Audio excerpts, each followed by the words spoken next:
Good afternoon, everyone, and thank you for joining us on Go Big or Go Home. I am Old Man Troy, joined by the wonderful youngster Kevin Cunningham, a.k.a. Kid Cunny on Twitter. What's shaking today, my friend? Not too much. Same old Monday. Mondays, I still somehow am writing about high school sports in Wisconsin, even though I'm in Florida. I've been in Florida for a while now. But still doing that remotely on Mondays. Send my articles in every week, and then I talk NFL when it's NFL season in Canada radio. So I'm doing up north stuff from down here on Mondays. Up north? Yeah. Up north stuff. there, hey. Up there in the Yooper land.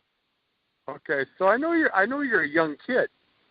So yeah. I have to ask, have you ever seen the movie Strange Brew? I have not. You need to go find that movie. That is an old class. Like, that was a classic when I was in high school. That tells you how old it is. That's old. It is so cheesy, youngster, but I know you'll get a kick out of it. So go find Strange Brew. It might be on Netflix or something. But that might be like a movie night for you and the wife. There we go. It's a good flick. It's so cheesy that it's just hilarious. So I might have to put a poll out about Strange Brew. I mean, it involves sports too. You'll like that. It has hockey in it. Sounds good. So there's a hockey mentality to it, and it includes beer. So you'll like that too. Nothing wrong with that. No. So we got a good show today. We're definitely going to be all basketball for the whole show, except we have one little, I don't know what you call it. I guess a little cat fight. Little cat fight news here in the beginning, I guess is what we'll call it. But I'll let you take it away because it's your favorite team, Ohio State, and that's who it affects. But I'm going to call it a cat fight. Yeah.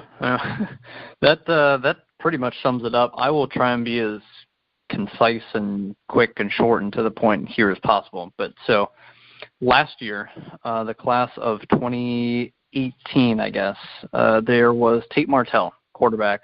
First off, Trevor Lawrence, quarterback, number 1 overall recruit, number 1 quarterback, went to Clemson, won the national title. Now everyone knows who he is. Number 2 was Justin Fields, who initially committed to Penn State, and then he ended up decommitting, and Troy's favorite. You know, just because you verbally commit means absolutely nothing. But so he ended up decommitting, going to Georgia. Okay, so Justin Fields, number 2 guy at Georgia. Now, like the number 5, he wasn't exactly number 5, but he was somewhere in the top 6, 7, whatever. Tate Martell. Okay, Tate Martell committed to Ohio State last year. He played a few games last year, more of a running guy. Justin Fields, also more of a running guy. Trevor Lawrence, obviously more of a pocket passer. But so, Tate Martell was talking trash to Justin Fields because the rumor popped up once it was announced that Dwayne Haskins was basically going to the NFL. It wasn't even certain yet. He is now. That is certain. But before it even became a thing, Tate Martell was talking trash to Justin Fields, saying, "You better not transfer here." And Fields was looking to transfer from Georgia because Georgia's quarterback is coming back for another year, so he didn't want to sit out another year when he's this ultra-talented guy. Basically, he wants to play right away. So he's transferring to Ohio State. That was the rumor, and Tate Martell was sitting there talking trash on social media. Don't come here. Don't make that mistake. I've been here for a year. He was talking to reporters about how I've been the guy here. I know I'm the guy going forward. That's a guarantee. 100% I'm the starting quarterback at Ohio State next year. And then Justin Fields makes it official. He's transferring, the number 2 recruit, transferring to Ohio State for 2019. And it's not even set in stone that he's going to be eligible to play in 2019, but it's a possibility, and people are thinking that it's a good possibility that he'll be able to play right away because of some stuff that happened in Georgia. But so Martell is talking all this trash. It becomes official that Fields transfers to Ohio State for 2019. And what does Tate Martell do? He doesn't back up his trash talk at all. He says, okay, I'm out. I'm transferring. Let's see who wants me now. So he talked all this trash, doesn't back it up, when the big guy actually comes across the country and says, actually, this is my quarterback job, not yours, even though you've been there for a year. So Tate Martell puts himself on the market and says, yeah, I'm out of here. I'm transferring. So that is the latest in the Ohio State quarterback, I guess, drama that's gone on over the last week, 2 weeks. So just wanted to update fans on that, and I'm curious on your thought here, Troy. Just, a social media era in which we live in, and players talking trash back and forth, not even back and forth. Justin Fields wasn't talking trash. It was just Martell, like, basically, don't come here. This is my team next year. And then he ends up coming, and Tate Martell's like, yep, I'm out of here. Scaredy cat. Scaredy cat. He's just a little scaredy cat. That's all. That's why I call it cat fight. Here's the thing with this transferring, though, youngster. Like you said, there were some things going on at Georgia, so maybe Fields will be eligible to play in 2019. Maybe. Still got to appeal the NCAA. You can't just transfer and play. You have to get the exemption from the NCAA. Martell, on the other hand, when he transfers, he may be able to play. I mean, Urban Meyer is no longer the coach, so if that's a justifiable reason, maybe the NCAA will grant him his eligibility to play. You don't know. I don't even think you can inquire. Right. I'm trying to think, but it's been such a long time since I coached in the NCAA. I don't even think you can inquire about, is this a possibility? You just have to inquire. Yeah. You just have to submit your exemption. Like, I'm transferring, can I play? And then you have to state your reason for transfer, and then the NCAA is going to say yes or no. And honestly, Kevin, that people that make these decisions are human. So if they realize the social media things that Martell did, they may not grant him his eligibility. He may have to sit out a year. Wouldn't that be a little karma biting you in the rear end? But I just think it's one of those things, social media, holy cow. This is just one of those things. If you're good enough and you're going to say how good you are to someone else, right, then at least go out and prove it. I mean, what would it have hurt if you would have stayed there? The guy came in, he lost his job, and so, okay, well, maybe I'm going to transfer now. I don't know. Doing it now really makes him look like a big baby. Yeah. So, especially when he's willing to jaw off about it. That's the thing. It's one thing if, okay, this superstar recruit's coming in, he's transferring, this sucks. I think I'm screwed here. I think I'm good, but I just think I'm screwed here. He's transferring in here for a reason. He obviously thinks he's going to win the job for some reason. But to outwardly say and, go at him on Twitter like, hey, don't come, this is my job guaranteed next year, I'm the starting quarterback at Ohio State next year, and then just leave as soon as it becomes official, it's hilarious. It's ridiculous. It really is. I mean, I always try to relate things to what I've done. And the closest thing I can relate this to, I've jawed. I mean, I was a talker when I played youngster, believe it or not. I mean, Hard to believe, right? So I talked a lot, and there's times where I got my patootie kicked, and at the end of the day, I went up to the guy and said, you got me. You outplayed me. You're good. You got me. Yeah. But even if, and I'm trying to think, if social media were around when I played, why would I want to fuel the fire? Right. I would do it maybe pregame, and the thing is, when I'm just thinking back, like when I played summer soccer on the competitive traveling team, some of my rival guys played on other teams, and I'd see them during the week and be like, hey, I'm going to get you on Thursday or whatever day we played. Sure. Yeah.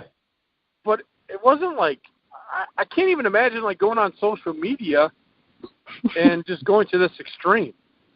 Yeah. But it is what it is. I mean, the guy, I guess my last point here is, if I'm another coach, do I really want this kid? Mm-hmm. I mean, you look at, he's probably talented, but now you look at, well, how confident is he? He doesn't want to compete. Right. He wants something handed to him. Does this kid not know that even wherever he transfers, that those coaches are going to go out and try to recruit the number one quarterback? I guess unless he goes to a school like an Akron or Troy or, one of those places, they're not going to get the number one recruit in the world. But if he's going to a top-notch program, are they not going to go out and try and recruit a better guy? I did. I went out and recruited the best I could. It just baffles me. But we can move on unless you got anything else to add. No. I think that's it. There are a couple rumors like, could he go to Florida? Could he go to Penn State as an option? We'll obviously see. There's nothing set in stone whatsoever about it, but we'll keep people up to date if there is something interesting that comes of it. Anyway, moving to basketball. AP Top 25 is here, and I believe there are I think there's 5 when I counted. 1, 2, 3, 4, 5. Yes, there's 5 teams in the Big Ten in the top 25. There's 6, 7, 8, like 9 in the top 30. Minnesota's down there a little bit, so Minnesota's like 37 or whatever. But basically, you still have the top 10 in the Big Ten receiving votes still. Only 5 in the top 25, but there's 8 in the top 29. We do this, every week. 9 in the top 32, if I extrapolate it, and then you get, again, Minnesota receiving a few votes. But basically, it's all still holding to form, and you look at the Big Ten standings, and you've got the bottom teams there, Northwestern, Rutgers, Penn State, Illinois, bringing up the rear with 1 loss or none, depending on who you are for those teams. To quickly go through it, Duke 1, Michigan 2, Tennessee 3, Virginia 4. That stayed the same. Actually, the top 10 stayed the exact same. So you got Michigan at 2, you got Michigan State at 6, Nevada still at 10, Gonzaga still at 5.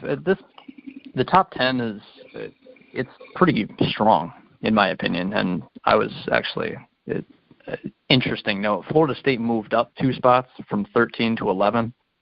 They lost to Duke, but they played Duke. They led Duke by 2 points with 2 seconds left in the game, and they lost on basically what was a buzzer beater 3 to Duke. And Florida State moved up, which I think is cool, because just because you lose to Duke on a buzzer beater doesn't mean you should fall in the rankings. That's a good. That's as good a loss as you could possibly have right now. I'll tell you what, youngsters, it's nice to see that the human side actually was a positive. Yeah. Because a lot of times you can just take a look and say, oh, it's a loss, so let's move them down in the ranking. Right. That's usually what happens. So it's nice to see that the human side of the poll actually got something right this week. It's kind of cool. Yeah. Just something I figured I would note. Otherwise, so you got Michigan at 2, Michigan State at 6. Then you have to go all the way down to 19 to Maryland, and that's kind of how we see it, is you've got the 2 juggernauts, so to say, in Michigan and Michigan State. Michigan's still undefeated at 17-0 now. Michigan State 15-2. 17-0 is, I believe, that's the best record in college basketball. There are other teams that are undefeated, but I think that's the top record as far as wins without a loss. Michigan's still getting it done. Whenever Michigan plays Michigan State, that will be a good game. Look out for that's going to be one good game. Yeah. Maryland down at 19. Oh, go ahead. I was going to say, that definitely is a DVR game. That's not a Rutgers Northwestern DVR game. That's a true DVR game right there. Yes, it is. And unfortunately, I'm looking at the schedule here, and they don't play until late February. They don't play until late February, and then they play 2 weeks later to end the regular season. So we're not going to see that for a while. Michigan's got, 3, 6, 8, 9, 10. They got 10 games to go. So they could be 27-0 maybe going into Michigan State February 24th. We'll see. I would assume that's not going to be the case, but Michigan should be favored, ? For the next 10 games. That's just how I see it.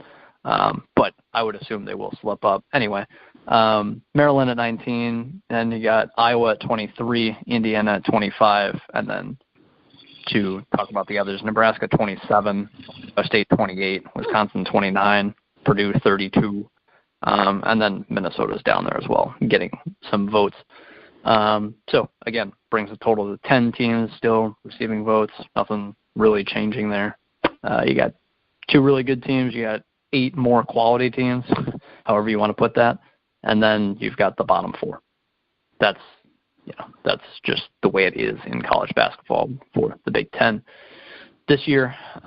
Anything you got on that, Troy? Otherwise, I guess I can start right away. Well, Maryland is putting themselves in the driver's seat to separate from the middle of the pack. Yeah, they are. I mean, and it's early in the season yet. But when you look at where they're at, they're taking care of business, and they're trying to separate themselves. And where they're ranked is kind of what you took the words right out of my mouth. It's kind of what we thought. You're going to have your 2 juggernauts in Michigan State, and then you're going to have these other, and like you said, reality is 6 or 7 teams from the Big Ten are probably going to make it. Not all 10 are going to make it. But it's interesting because, like you said, right now, as of today, 10 teams receiving votes. So if you just went by rankings, 1 through 68, you got 10 teams from the Big Ten that could be in a tournament. Right. And you and I both know it's not going to happen. So Maryland, early in the season, taking care of business, trying to separate themselves. What are they, 5-1 in the conference, I believe? I know you're going to go over the standings, but I think they're 5-1 right now. You got it. Yeah, so they're off to a great start. But why don't you go through the standings, and then we'll recap last week's games, and then we'll take a look forward to this week. Yeah. So as far as what took place, Big Ten standings, almost forgot. Michigan State at 6-0. They're at the top, obviously. Maryland, we just talked about it, 5-1. Everyone else has 2 or more losses. Minnesota at 3-2, Indiana at 3-2, Wisconsin at 3-2, Purdue at 3-2. So you got 4 teams at 3-2. You got Iowa at 3-3, and then you got Nebraska, Ohio State at 2-3, which I think are 2 of the better teams in conference, but they're 2-3, and Ohio State's lost 3 straight now. Ohio State couldn't get past Iowa, and Ohio State had, I think they lost, I believe it was to Rutgers. I'm pretty sure they lost to Rutgers this past week. I'll know for sure as soon as I pull it up here, but I think, I know Ohio State has lost 3 straight games. They're 2-3 in conference now. So, again, as we've been saying, these middle-of-the-pack teams in the Big Ten, they have to separate themselves somehow. And if they don't, then you're going to be probably on the outside looking in when it comes to the bubble, when it comes to the NCAA tournament. That's just the way it is. Like Wisconsin is 11-5. And I'll tell you what, youngster, the worst fear is that these teams keep doing what they're doing early in the season. You just mentioned the 2-3 losses already. If they keep doing this give and take stuff, when March comes, we may see only 4 teams in the tournament. Yeah, I hate to say that, but if they just keep beating each other up, you're not going to get 7 teams in.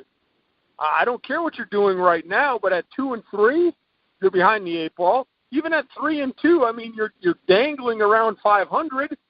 You've got to separate yourself, and that's why I'm impressed with Maryland so far. Yep, they're taking care of business. They're 5-1. Everybody else, like you said, 3-2, 3-3, 2-3. And our worst nightmare could come true in March if those 7 teams just keep beating each other up.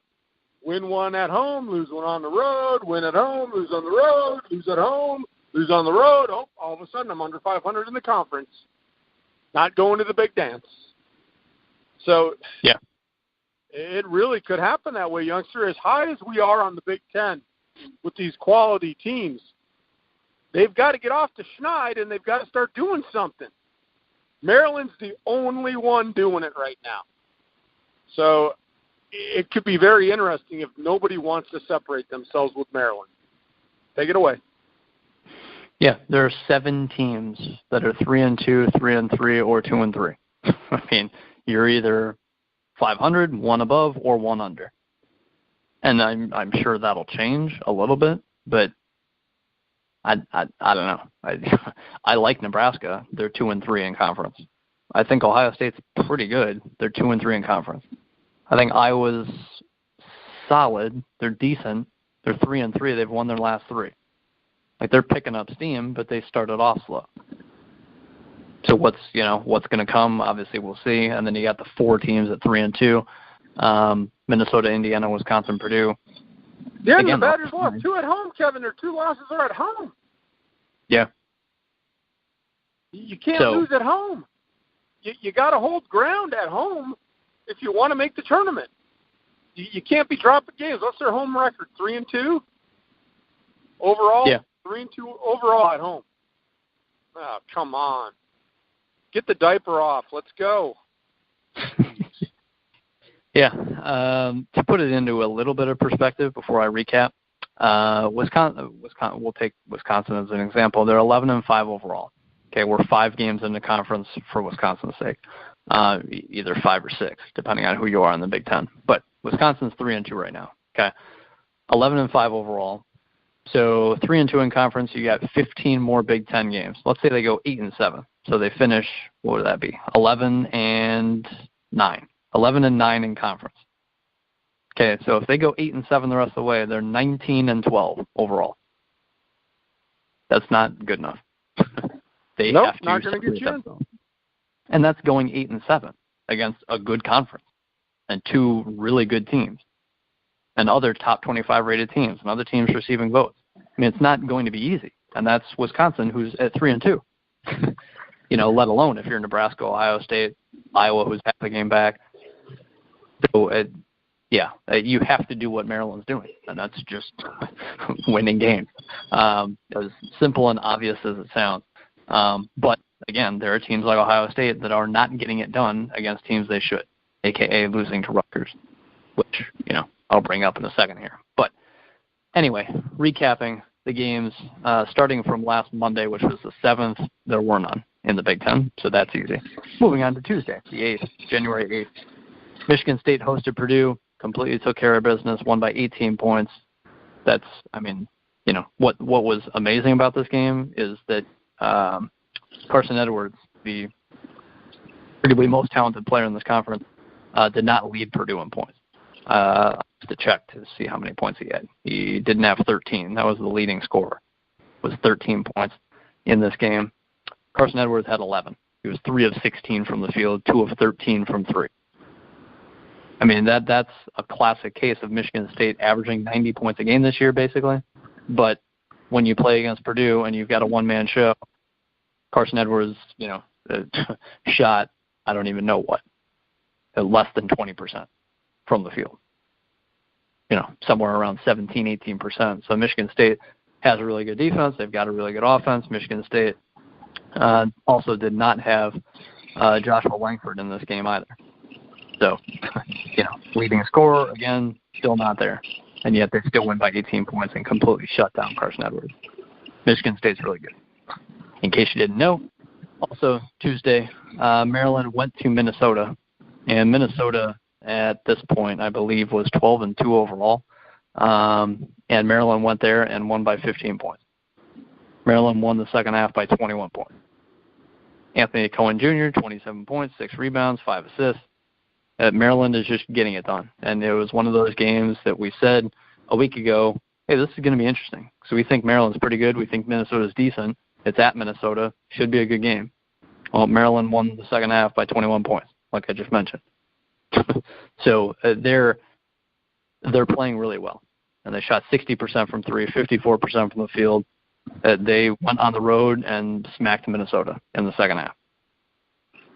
I mean, that's what Maryland, tournament teams do. Yeah. If you're proving that you are deserving, when you're sitting there, you're 21-10, you're Wisconsin, you're 19-11. That's like, okay, well, what did you do? Did you lose to Michigan and Michigan State and just lose some tough ones, but beat the teams you're supposed to, proving you're one of the best 68 teams? And Maryland can say, we went on the road. We beat quality teams by 15 points. That it's a win over Minnesota, but it's something like that where Ohio State can say, well, we lost to Rutgers, And Maryland can say, well, we went on the road and beat a decent team who's probably making the NIT or in this tournament. It's those type of games that you have to win. If you're going to separate yourself, you should beat Penn State and Illinois and, those teams at the bottom. But even those aren't gimmies, as Ohio State showed. Speaking of which, on Wednesday, that was the day that Rutgers pulled off that upset. Ohio State was on the road to Rutgers, lost 64-61. As far as diagnosing this game, got to be ready to play wherever you go. Got to be ready to play. It's Rutgers. You should beat Rutgers, even at Rutgers. Yep. But again, they're not going to wave the white flag and say, yeah, come wipe our behinds. No, they're going to play. They're not waving no flag. And Ohio State went there and fell right into the trap. Good for Rutgers. Way to go. Yeah. Absolutely. That win will help them on their road to what Troy hopes is an NIT berth. I hope it's a CIT berth. We'll see. I'd just like them to get into postseason, youngster. I really would. What's their overall record right now? I think they're 8-6. I think. Let me check. Let me double check. Make sure here. 8-7. Sorry. So it's not looking too fantastic. Yeah. It's not looking too promising. No, they were 7-2 in the non-conference, which is not good enough. If you're a bottom dweller, you've got to get every win you can, and so if you go 7-3 in the non-conference, that's not good enough, basically. No, we can hope, though. We'll keep hoping for them. Yeah. They're doing better than Illinois. Illinois is 4-12. So they're I've got nothing really to say.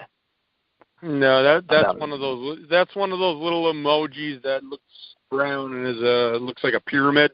That's what I'll say that's going on there. I would agree with that. Also, Wednesday night, Iowa went to Northwestern. Again, if you're, as we know, as I just talked about, Iowa's won 3 straight. They're 13-3 overall. Actually, what are they? 14-3 overall. So that's kind of the difference here is like Iowa's 3-3 in conference, Wisconsin's 3-2, and I would assume that Wisconsin had a tougher non-conference. That's why they're only 11-5. But if you're Iowa and you're 14-3 and you go, 8-6 the rest of the way in conference, it's like, hey, we're 22-9. And if you win a game in the Big Ten tournament and then you lose to, a Maryland or whatever, or if you beat one terrible team, one decent team, and then you lose to Michigan, it's like, okay, 24-10, nothing wrong with that. That could be the difference. Is what you did in the non-conference too. I mean, Iowa could finish 11-9, Wisconsin could finish 11-9 in conference, and you look at the overall record, you look at really what you did in the Big Ten tournament. That's what'll, really separate these teams, I think, that are just mushed in the middle. But non-conference matters. And that's the perfect case in this conference is Iowa at 14-3. There's no one with a better record. You have to go to Michigan and Michigan State overall. If you're talking about better records, Maryland's 14-3. Iowa's 14-3. Other teams, obviously, a little off of that. But what you do in the non-conference matters. But even if they're cupcakes, it matters. Even if they're cupcakes. Right. Because Ohio State just played a cupcake, realistically, and they lost. So you got to take care of business. That's, at the end of the day, you got to take care of business. Iowa did go into Northwestern. They won 73-63. I don't really have anything on that game, but Iowa did what they needed to do. On the road, on Thursday, Michigan went to Illinois. They won by 10 points. Nothing too sexy, so to say. No, they just took care of business. You would think that Michigan would have beat them by more, but it's a road game. And again, as Ohio State found out, you got to go and you got to be ready to play. And if you're Michigan sitting there undefeated, I mean, you're going to Illinois going, oh, this team is a pile of poo. And you go down there, I mean, a 10-point win, still a double-digit win.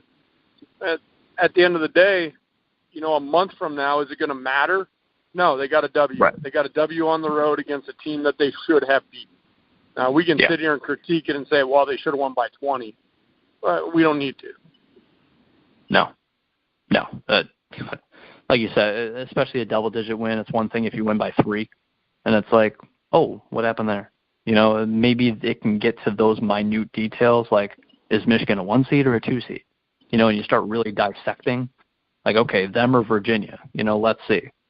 Virginia's 30-2, Michigan's 31-2. Let's see, let's really break it down.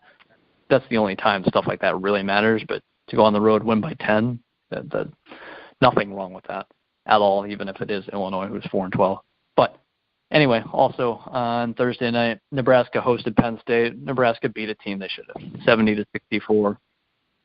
Again, I've got nothing really on this game. Well, I'll add this.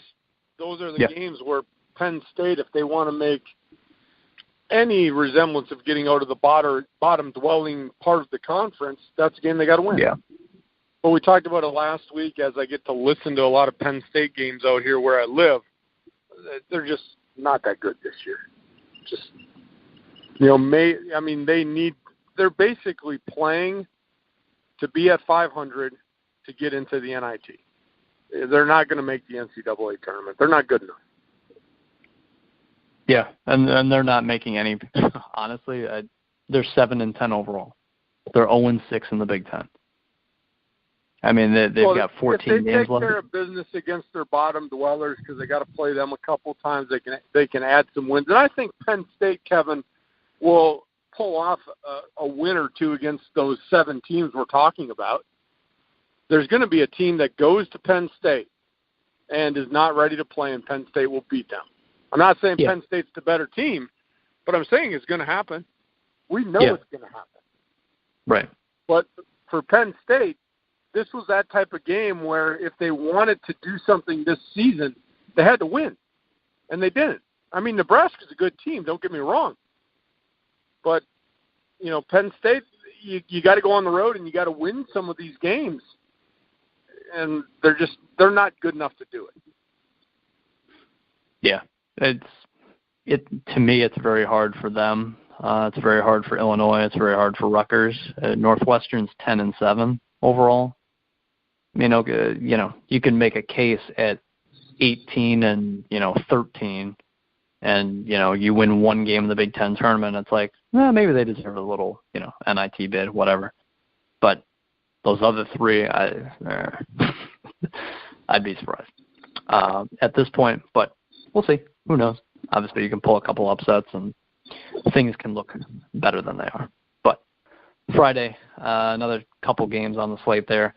Maryland was at home to Indiana, and Maryland won that game 78-75. Maryland won the second half. They scored 51 points in that second half. So, again, the second half really for Maryland, this past week anyway, is what has done it for them. Bruno Fernando, that big guy that could have went in the first round of last year's NBA draft, 25 points, 13 rebounds in this game. Guy's pretty good. Yeah. And especially against Indiana, who typically has like a 6'8" big and like 4 guards around him. That's, you expect him to dominate, and he did. So he was 11 of 12 from the field. That's pretty good. Yeah, that's okay. Yeah. And beside him, Anthony Cohen Jr. at guard, 24 points in the game. So I like that kid. That kid. Yeah. Yeah. Me too. They're playing well. Maryland's playing well. Yeah. They're just there's not much more to say. They're just playing well. They're getting it done against teams. Not necessarily they should, but you're at home against another one of these teams fighting for an NCAA tournament bid, a top 25 team, and you win. They did what we said, youngster. They held court at home. They won at home against a good Indiana team. And they went on the road this week, and they beat Minnesota. And I mentioned it before. That's what tournament teams do. You take care of business at home, whatever you have to do to win at home. And then you go grit one out on the road. I mean, it was a perfect week for Maryland. Now, next week could be totally different. But this week, they took care of business, and it pretty much proved we deserve to be in the tournament. And people might be listening in, youngsters, saying, what are you guys talking about? Well, March is not that far away. No. 6 weeks away. 6 weeks away Right. from March. Yeah. Every game matters. I don't want to say it's the football mentality, but when you're a team that is not a juggernaut, a.k.a. a Maryland, you've got to take care of business in January because those games will come back and bite you in the rear, a.k.a. Ohio State. That Rutgers loss is going to bite them in the rear, and it's a January loss. And I'm not saying every game is a must-win, but when you're fighting tooth and nail to get in a tournament, yeah, they pretty much all matter. You need to go out and have a go ahead. I was going to say it can be a difference between Ohio State getting like a 6 seed, like say they finish the season well, and, you know, they're the 25th best team in the country and they get a 6 seed. Or, you know, you can, well, let's just say that they didn't have that loss and you finish as a 6 seed, or you have that loss. And that can be the difference, not necessarily just one loss being the difference of a couple seeds, but a hypothetical being, you know, instead of a 6 seed, you're an 8 seed, and you're playing a 9 seed in the first round. Right.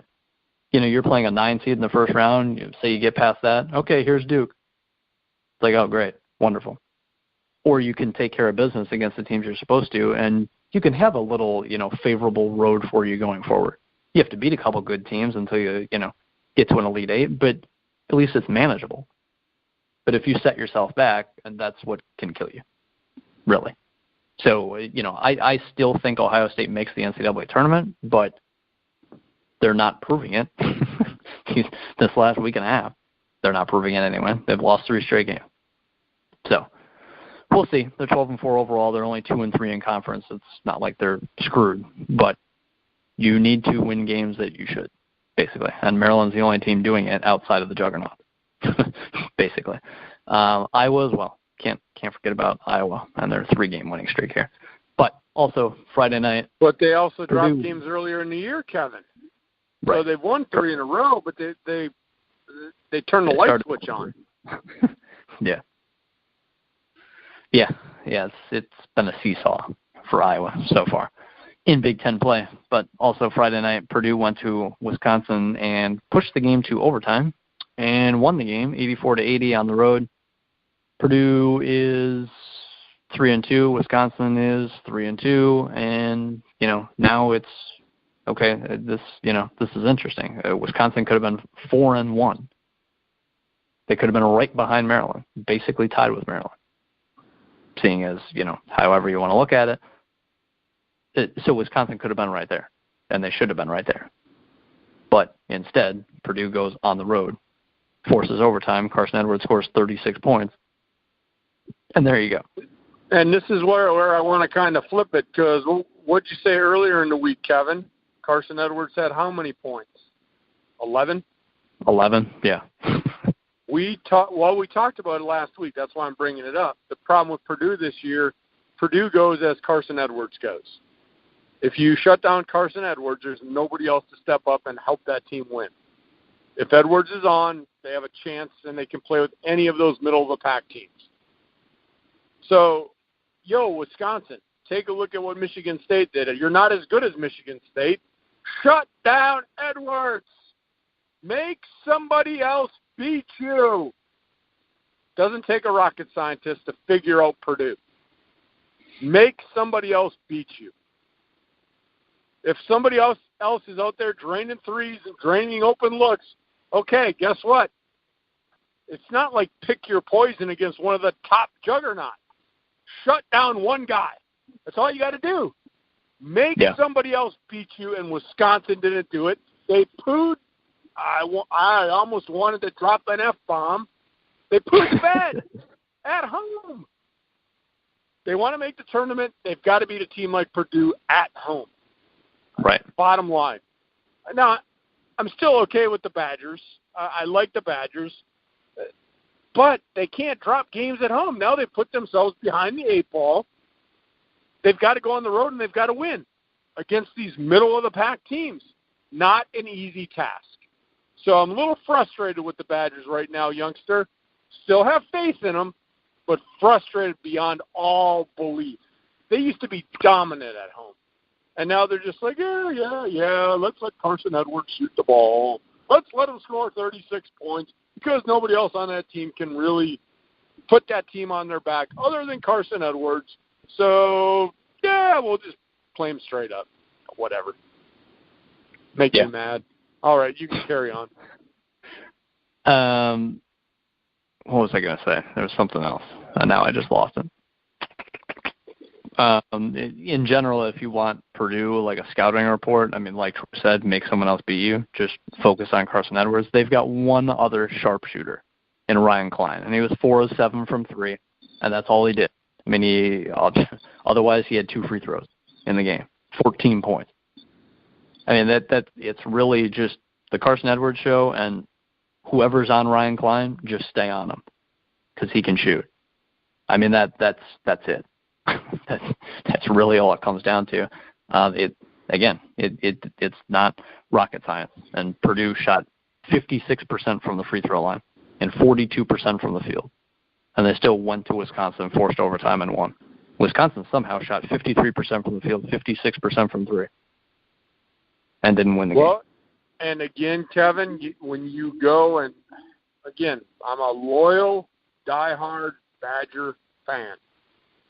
When you try to slow it down and make every possession count, it can backfire. It can backfire. Purdue didn't even shoot the lights out. But if you're not efficient, possession after possession after possession, and you go on a little dry spell, you're in trouble. When you don't have the capability to push the tempo as Wisconsin, you can be in trouble when you let another team hang around. And that could be their downfall the rest of the year. Carry on. Yeah. By the way, we're recording this on Monday, the 14th, January 14th, and tonight Wisconsin travels to play Maryland. So, again, it would have helped to have won a game that you're supposed to at home. So, because life in the Big Ten, I mean, you get one of those 4 cupcakes, you still better be ready to play. But otherwise, you're playing a good team. You know, you can say there's 4 nights off, but it's really not a night off, as Ohio State learned. There are no nights off.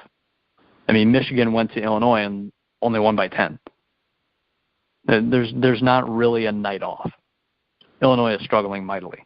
But no, and there's never going to be a night off because these kids are proud. These kids are playing.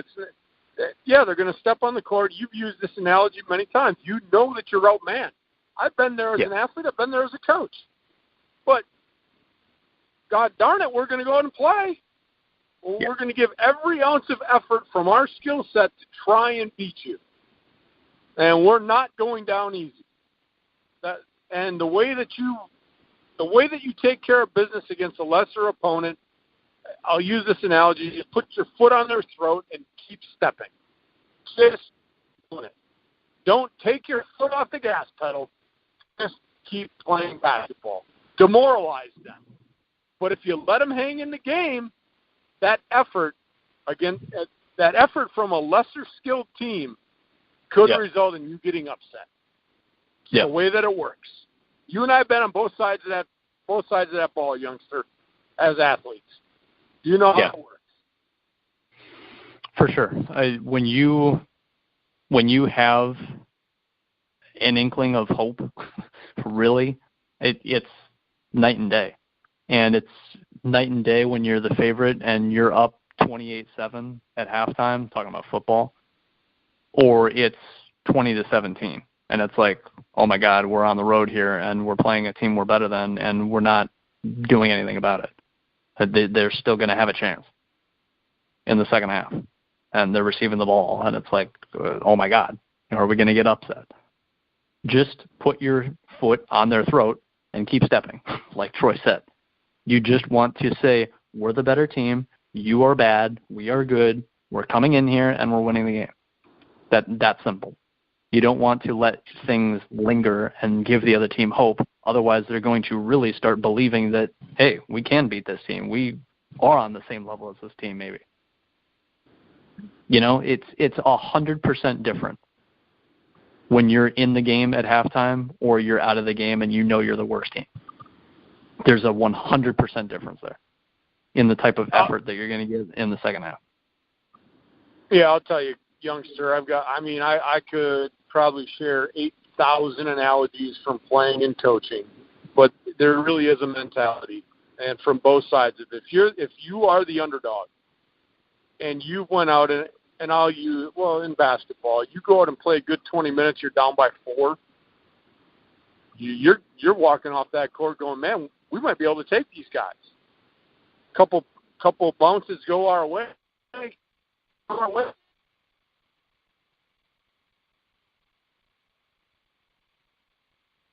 Yeah, sorry. Missed you for a second there, was on mute. Like you said, there are numerous occasions we could draw back to, playing, coaching, whatever. Me, not so much coaching, but it's night and day. And I always think of this too. I've heard this before years ago, that when you're in the NFL and you're the Browns and you're the Steelers and it's week 1, if you're the Steelers, you just shut them up and you go in and you kill them in the first half and you say, we're the Steelers, you're the Browns, we're better than you. If you let the Browns hang around, they don't know they're bad yet. It's the Browns, it's week 1. You can think you're the Browns and you can know that we're the Steelers, but it's week 1. We're both 0-0. And if you play us tough for 30 minutes, who knows how the next 30 minutes are going to go. You know, you just want to assert your dominance as soon as possible. If you don't, then you're going to get the best of the Browns in the second half. And it can result in a tie, and that can be what screws you if you're the Pittsburgh Steelers at the end of the year.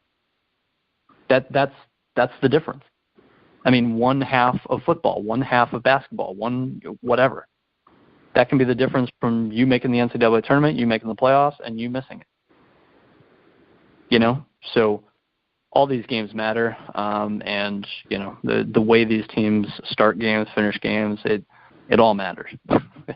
Got nothing else on that. Anyway, Saturday, Iowa was at home against Ohio State.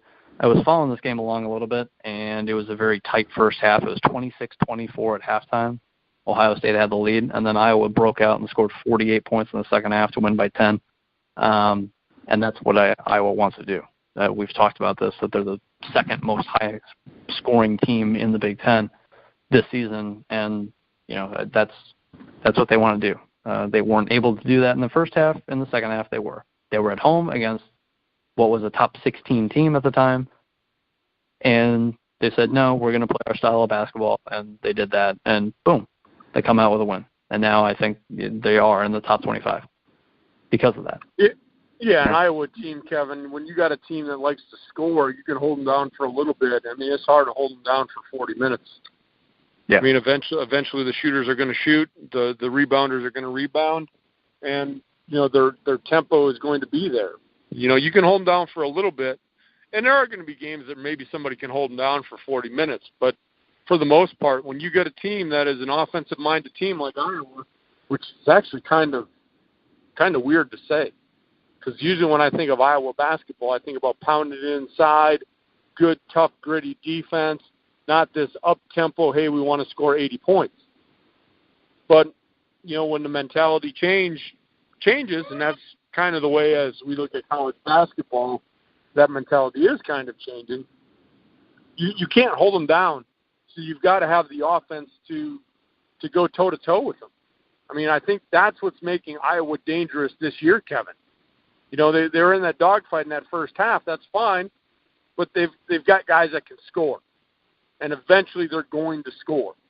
And I was okay with that, playing close at halftime, and then flexing their muscles in the second half and going out and just outscoring teams. That's what they want to do. I mean, they're not that big, gritty defensive team of when I was growing up. They're a totally different program now. Good for Iowa. It's a good win. Yeah, it's been over the last 2 or 3 years that they've really kind of changed their identity, in my opinion, at least that I've noticed, that they've wanted to get up and down the court. And in this game, they were 4 of 16 from 3. And so they weren't shooting well. They still scored 48 points in the second half. There were 5 guys that scored at least 9. They only scored 72, but it's not a one-man show. They will toss it around, and was it 4 guys? Yeah, 4 different guys made threes in this game. They each made 1. They've got willing shooters, and they're a team that wants to get up and down the court, and they've got no stud star who's going to take 30 shots, and that's probably a good thing. That's what's making Iowa 14-3 at this point. So they have an identity. They're sticking to it. They're winning games that they arguably should at home. So good for Iowa. Also, Saturday night, Minnesota hosted Rutgers. Minnesota won the game by 18 points. Nothing really to say there. Amir Coffey had 29 points. It was their bounce-back game after losing to Maryland. Yeah. Yeah. I mean, that's it. They scored 88 points against Rutgers, as Minnesota should. Not that Minnesota's this unbelievable juggernaut, but it's Rutgers, you're at home. So good for Minnesota for doing what they should, because, again, not every team did that. Sunday night, this is the last game, or last day, not necessarily Sunday night, Sunday afternoon, but Michigan won at home against Northwestern 80-60. I mean, Michigan scored 50 first-half points. If Michigan scores 50 points and a half this year, they're not going to lose. I mean, because in this game they only scored 30. Michigan could score 50 points in a game and not lose, Kevin, with that defense. Yeah. I mean, that's, you give. I mean, top to bottom, Michigan can do, they can play with the Iowas, they can shoot and score, or they can play with the Wisconsin to keep the game low. I mean, Michigan is that good. And that Michigan defense is suffocating. So you laugh when I say they can score 50 and win, but they could. They could play a game where they win 50-42, and it could be when they play Wisconsin. And very well could be. Because if Wisconsin scores 50 on Michigan, I might jump up and down for joy. Yeah, unfortunately. And I think I saw this. I saw Virginia little, headline, stat line. I think they've had 7 games this year. I'm talking about Virginia. 7 games where they've allowed under 50. And I would have to check Michigan's, and they're, that type of stat for them. But I'm sure it's probably close to the same thing. And, yeah, they can score 50 in a game and win. And they can score 80. They can score 85 and win. And that's the difference. Really, that's the difference between Michigan and Virginia, though. Yeah, right there. Exactly. Yep. That's the biggest difference. So Michigan can score it with the best of them. Virginia can't. I mean, Virginia can score, but Michigan can play that type of game. They can play an 85. They can play an 85 to 79 game. Whereas if you're going to run and push the score to 80 against Virginia, if you're lucky enough to be able to, they probably aren't staying toe-to-toe with you. But wouldn't it be interesting to watch Virginia and Michigan play? Right. Two really good defenses. Would it be like 32-28, or would it be like in the 60s? I don't know. Maybe we'll find out in the tournament. That would be a wonderful game. And I can't wait for Duke to play Virginia as a Duke fan. But we'll see. Duke's averaging like 90 points a game. Virginia's averaging, whatever it is, 55 given up, something like that. So something's got to give. But Duke won a game earlier like that when they played Texas Tech. And I mentioned Texas Tech before, I think last week's show. Texas Tech's 15-1 right now. Their only loss is to Duke. Their defense is playing at a ridiculous level, even better than Virginia level. And Duke won that game, what was it, like 73-66, something like that. It's Duke. You're going to score points. Virginia's not going to hold Duke to 48. Virginia's not going to hold Michigan to 42. I'll tell you what, if Virginia held Duke to 48, Coach K would not be a happy camper. No. I mean, that's, absurd. He's got 3 top 10 picks, and he's got, plenty of bench players who can do things. There's no reason why a Duke team, why a Tennessee team, why a Michigan team, why a Michigan State team, why a Gonzaga team, why a Kansas team should be held to 48 points, 52 points.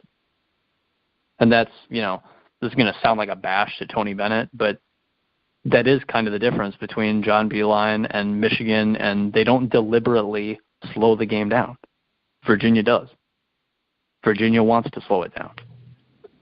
They want to have that tempo. They want to have that mental effect on you, that this is going to be a long, drag-it-out fight, and we're going to beat you 52-42, and you're going to struggle. And they're good at it. They're 15-0. Last year they won 30 games. They were the number 1 overall seed. But when you play what that they way, do in the tournament, they didn't get to see their second opponent, which everyone thought they were going to for some reason. A lot of usually bracket when you're busters. the 1 seed, a lot of bracket busters.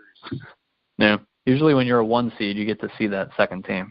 But for whatever reason, one team ever has not on the men's side. Again, it's nothing against Virginia, but the best teams that make it to national title games can win games in a variety of ways.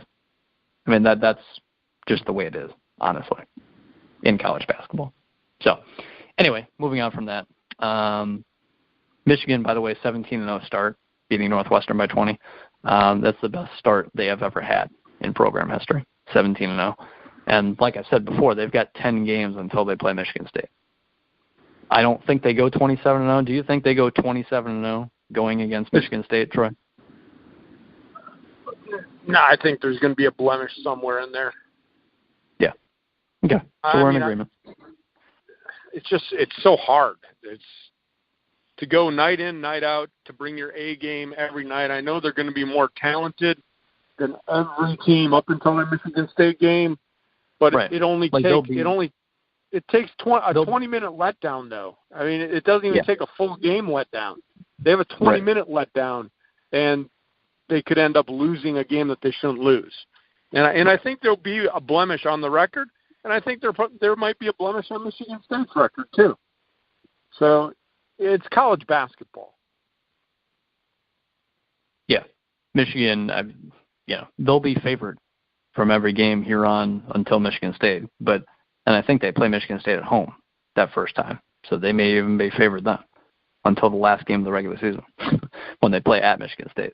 And it'll be interesting to see, I guess, way down the line, what that means in terms of seeding and whatnot. But anyway, the other game, last game on Sunday that we have to recap here, Michigan State, Penn State. Michigan State went on the road, won by 15 points. The first half, they stepped on the Penn State's throat, and they were up 16 at halftime. Michigan State lost the second half. It didn't matter because they stepped on their throat in the first half. That was the difference in the game. Yeah, it's like a long trip. It's like a long trip whenever you start off. You know this, Kevin. You travel a little bit. You leave your house and you're going like on the highway. You're going like 75, 80 miles an hour. Then after a little bit on the highway, you're like, maybe I'll slow this down a little bit. Set the cruise control. Just kind of cruise on to your destination. That's kind of what Michigan State did. Yeah. We see that in football. We see that in, any sport, really. I mean, if you're up 5-1 at half in soccer, I mean, are you going to win the game 10-1? Probably not. You could. You could. You could. But, probably not. Yeah. Anyway, so that's recapping last week. Well, it all depends on if you're playing in an aggregate system where you need the goals. Right. If you're playing in a tournament, I remember we played in tournaments like that where you hate to do it. I mean, I was a player, and coaches we're like up like 7-8-0, and it's like you need the tiebreaker if it would so happen to get to that, and it's like, Coach, why aren't you taking us out? And you're just out there playing and scoring because if you're in a tournament, one of the tiebreakers is goal differential. Right. So you need the goals, and it sucks to be on both sides. I mean, at sometimes you feel sorry for the opponent at times when you're actually killing them that bad. But Yep. Carry on, youngster. We got games to preview. Monday night, as we're recording this, Indiana at home against Nebraska. Should be a pretty good game.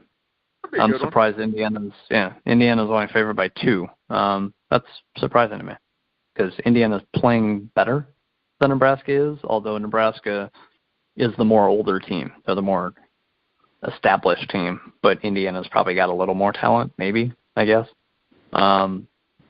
Should be a good game. And then also after that, both games on FS1. Not sure why I'm saying this because this is going to get posted afterwards. But regardless, Maryland at home against Wisconsin, like I mentioned before. That could be a DVR one, at least for Troy. I may DVR. I'll be watching it. Oh, there you go. I'll be watching it until I fall asleep because I got to go to work tomorrow. But yeah. Well, it all depends. Wisconsin might put me to sleep. Right. I mean, Maryland's a good team. You know what? Bruno Fernando against Ethan Happ. That'll be interesting. Yeah. Fernando doesn't want to leave the paint, and Happ, doesn't really want to leave the paint either. It should be interesting. But I think in that game, Kevin, though the difference could be Happ, and is Happ going to be able to get outside and pull him away from the basket? I really think that's going to be the key for Wisconsin. Can you get Happ out from under the basket and have him drain a 15-footer? And if he does that, it'll loosen that Maryland team up. If Happ can't hit a shot from outside,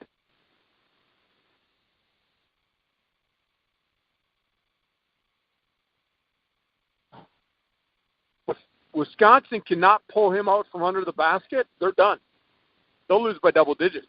Happ has to do something other than in the paint. That is my key to that game for Wisconsin. Happ is going to have to get out of his comfort zone and go outside and start draining these little 15, 20-foot jump shots. And if he can't do it, then they can just guard the rim, and now you put everything on Wisconsin on the road, shooting from outside, and I've been down this road a million times as a Badger fan. If that's what happens, Badgers are done.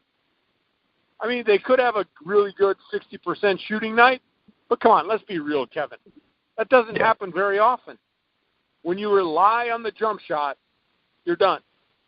You have to be so precise. And against Maryland, if Wisconsin has to rely on the jump shot, I'll turn it off and go to bed because I got to work tomorrow. Yeah. Tuesday night, Rutgers at Purdue. Purdue should take care of business at home. Nothing more to say there, in my opinion. Wednesday, Iowa travels to Penn State. Could be more interesting because Penn State's at home, but Iowa's playing really well. Can they win 4 straight? They should be able to. It's that trap game, though, Kevin. Iowa better be ready to play. Yeah. And it'll probably be a reoccurring theme on this show every week when we got games from the middle of the pack teams against the bottom dwellers, as we call them. You better be ready to play if you're Iowa. Should they go to Penn State and win? Probably, and they should win by double digits the way they play. But they're going on the road, and Penn State is not going to wave the white flag, roll out the welcome carpet, and say, hey, come smack our rears. They're going to be ready to play.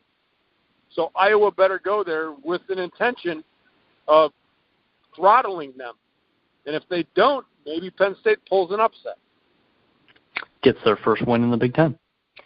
Could be. Tuesday night, also right after that, exact same scenario, Minnesota travels to Illinois. You better be ready to play. That simple.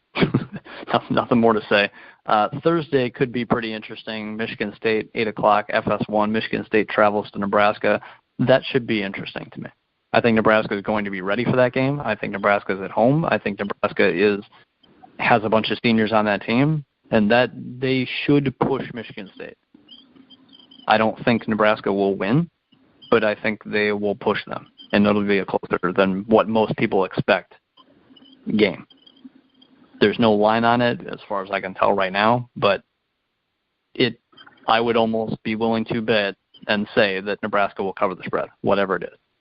I think it'll be a closer game because it's not just a talented team at home against Michigan State. It's a talented senior-laden team at home against Michigan State.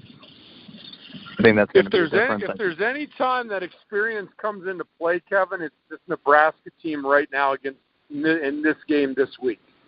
Because they've been there, done that, and they didn't come through last year. And they kind of know what to expect. I mean, this is a different Michigan State team, of course. But Nebraska's been down this road. They had a great year last year. But they couldn't get it done against the guys at the top of the conference. So I think if you ever want to say you learn from experience, this Nebraska team probably learned from last year. And the game's at home. I agree with you. It'll be closer than people think. Yeah, and Michigan State's still without Josh Langford. It's not sure exactly when he'll be back. But, if he's not back at Nebraska Thursday night, could see an upset there. You definitely could, in my opinion. That would not surprise me, honestly. That would be a huge win for Nebraska. Yeah, something they needed a year ago. Friday night, also FS1, Maryland at Ohio State.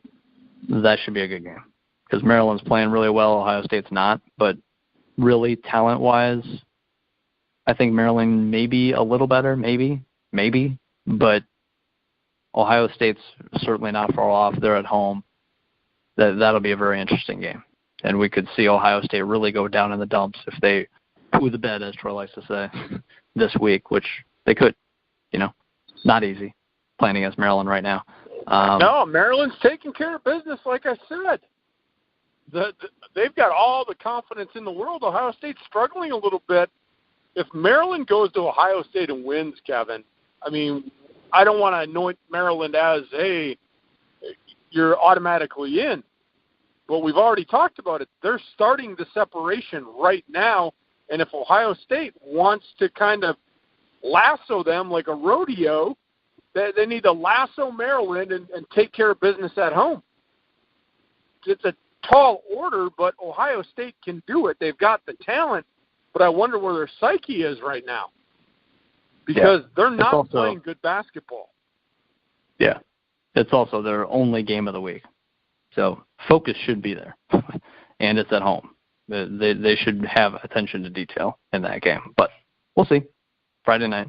Also, Rutgers host Northwestern. That one's not being DVR'd. There's a DVR game. There's a DVR well, there you game. go. you found a DVR game. DVRs going on in that man cave of yours. I do. One should be set to Rutgers Northwestern. We'll see. We'll see about that. Saturday, Michigan travels to play Wisconsin at noon on ESPN. That'll be interesting. We'll see I just Michigan. want Wisconsin to score 50, youngster. Should be interesting. I won't break it down too much, but Michigan's defense against Wisconsin's offense, that could be ugly. We'll see, though. I will say this, and again, I'm not going to break it down.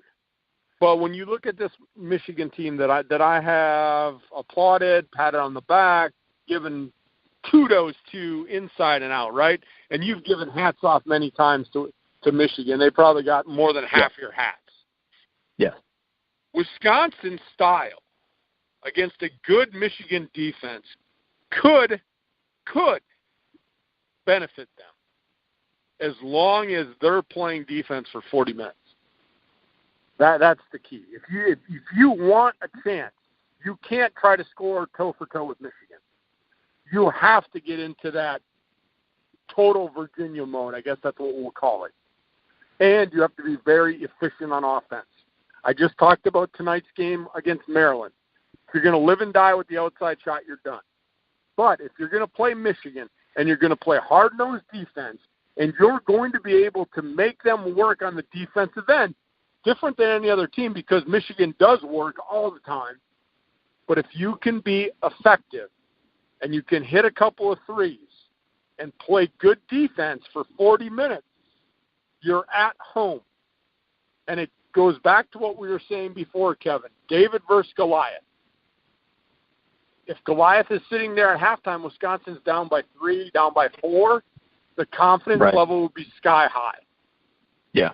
So am I totally waving a white flag? No, because I think as far as Wisconsin style goes, they could be that little mosquito or Michigan, but it's all going to depend on how well they can find the open man on offense, eat up the clock, but they've got to slow the game down as much as they can. I hate to say it. I think it's a boring style of play, and you'll agree with me there. But if you're going to be Michigan, that's almost what you have to do. But you've got to be darn efficient from outside, and you've got to drain a few threes. You've got to loosen them up defensively, and then you can feed the ball inside the half. So yeah, I'm excited for the game. But honestly, Kevin, if Wisconsin can score 50, I'll be happy. And I think if Wisconsin can get to 65, they can win the game. Now, getting to 65 against Michigan, woo, that's a tall order. But if you slow the game down and you're shooting well from outside and you're hitting your three, if you can shoot, and I'm going to say this, Wisconsin will have to be around 50% from three-point land to win that game. If they can shoot 50% from three, if they can loosen that defense up and then get the ball inside the half, I think you'll have a game. Do I think it'll happen? I don't think it'll happen. That's what I want to happen. Yeah. It's a tough game. I mean, Michigan's one of the best teams in the country. 17-0 for Wisconsin has a shot, Kevin. They've got some shooters. They just got to be on. Yeah. They've just got to be on Saturday. That's all I got. Agree with you 100%. And unless you're Villanova last year and you've got one of the most efficient offenses ever, I mean, you've got to hit your threes when you shoot them. And you've got to do your work inside and play good defense against a good team like Michigan. And they're not just a good team; they're an elite team. That's why they're 17-0. Anyway, I think they'll be 18-0. But no, they'll be 19-0. They got a game before that too.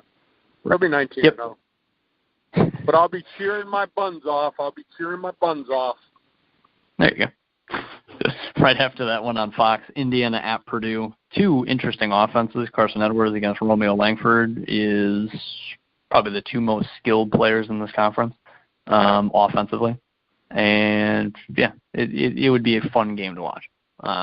Again, both those players, and Indiana's got other players too. And Purdue, as we've talked about, there are other guys that can shoot. But it should be an interesting game from an offensive perspective, and both those programs hate each other. So that's a big game for both teams right there, Kevin. That is a huge game. Yeah. Agreed. I'm saying I'll even go out on a limb and say the winner of that game is a team that'll probably have some confidence after that game, and maybe is a team that can start to separate. I mean, that's how important that game is. Yeah.